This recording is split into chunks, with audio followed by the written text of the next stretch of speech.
Nous voyons ici un bâtiment équipé d'un système d'alarme anti-intrusion. La première personne entrant ne doit généralement pas couper l'alarme, ou n'a pas le code, ou l'a oublié. Il en résulte une fausse alarme qui peut être gênante, longue et coûteuse. Paxton 10 peut se connecter à l'alarme anti-intrusion afin d'éviter ce type de fausse alarme. Grâce à l'intégration, personne ne peut entrer dans le bâtiment tant que l'alarme est déclenchée en l'absence d'une autorisation pour la désactiver.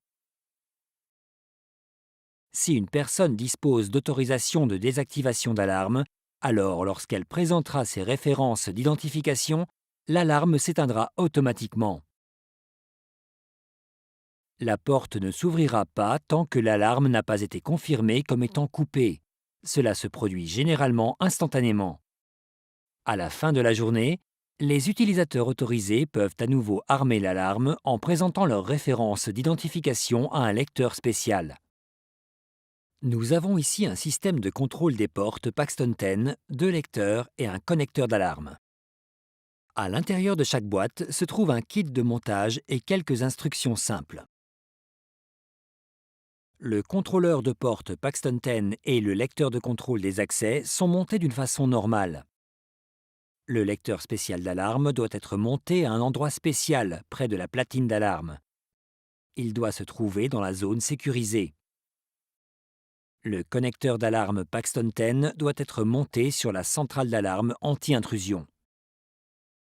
Le connecteur d'alarme peut être branché sur n'importe quel contrôleur de porte Paxton 10 en utilisant un bornier de raccordement.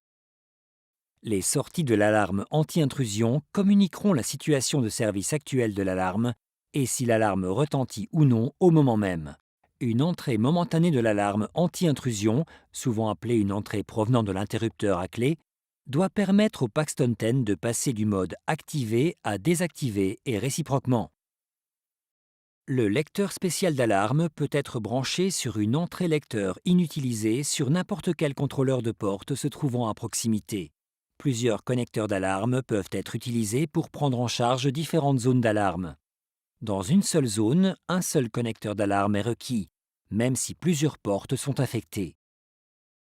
Pour ajouter votre alarme anti-intrusion au système, allez sur Appareils et recherchez votre connecteur d'alarme sur le panneau des appareils. Vous ne verrez la platine des appareils que si vous disposez des autorisations Technicien Système. Faites glisser le connecteur d'alarme, nommez et sélectionnez Alarme anti-intrusion.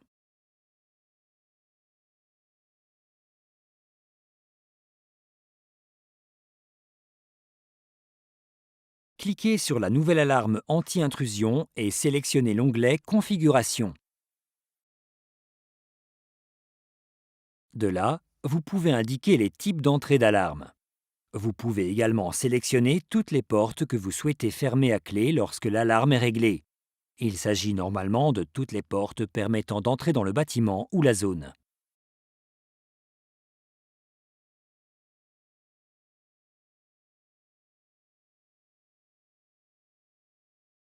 Vous pouvez sélectionner le ou les lecteurs spéciaux d'alarme.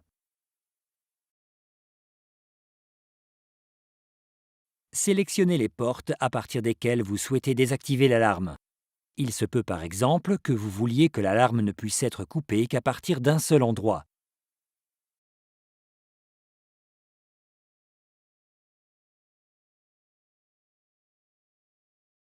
Sous l'onglet Autorisation, Bâtiment, vous pouvez afficher et modifier les autorisations associées à cette alarme anti-intrusion.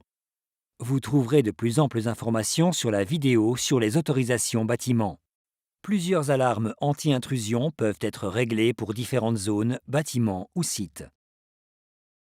Nous voyons ici une personne présenter ses références d'identification. L'alarme anti-intrusion est automatiquement désactivée et elle est autorisée à entrer. À la fin de la journée, la procédure de réglage de l'alarme est aussi simple que de présenter des références valides d'identification au lecteur spécial et de partir.